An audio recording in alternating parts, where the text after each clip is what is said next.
baka lang po, pwede kayo mag-share. Regarding dito sa threat sa Senado at sa June 12 na posible daw na may mangyayari sa Malacanang. Meron po tayong nahagip na impormasyon na may mga nagpaplano. Basically, ito yung kampo nila Duterte. Tapos may mga kasama sila na iba't ibang mga puwersa. Doon sa hanay ng military, active, wala. Pero doon sa mga retirado, marami. Yun yung mga aktibo. At kung yun lang naman, yung mga retirado lang, Opo. hanggang ganun lang naman yun. Nagbe-ventilate lang sila na. Opo. May mga nagsusubok mag-recruit, pero wala pa silang nare-recruit as far as we know. Na enough to tip the balance. But they will try. Ang aming impormasyon ay naghahanap sila ng political trigger. Last week, gusto nila, in-expect nila yung paglabas daw ng 18, ay magkakos ng outrage para lumabas yung mga tao. So artificial siya eh.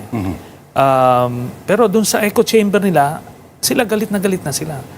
Akala nila dun sa real world, outside their echo chamber, ganun din yung sentimiento. Eh hindi, di ba? So medyo nilangaw. Yung, Parang napaka-delusional nun, ha, oh, Senator? yes. Pero yung echo chamber effect kasi nagbabounce sa'yo, parang nag-i-intensify yung galit mo. Kala mo marami na kayong galit na galit, parang buong mundo na. Pero yung pala, pag nanawagan kayo, kakaunti lang kayong pumunta. Yung physical. Yeah. May ganun ba sa tingin mo si Senator Alan Cayetano?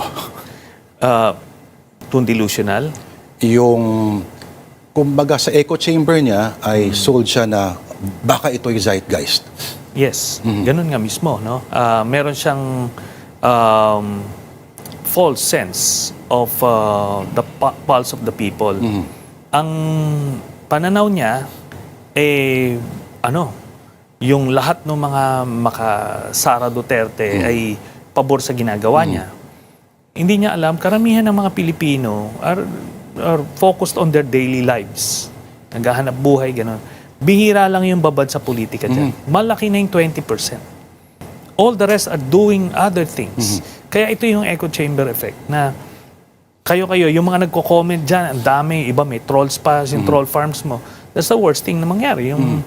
Kung yung propaganda machine mo, pinapaniwalaan mo na, ganun na mangyari. Malilihis ka ng landas. At so yung sinasabi ko kanina, they would like to create a political impasse, then magmo-mobilize sila ng mga tao, tapos they're going to hope na may magwi-withdraw ng support sa AFP para install si Sara, patalsikin si President Marcos. Ganon yung template. Similar to what they did nung EDSA DOS.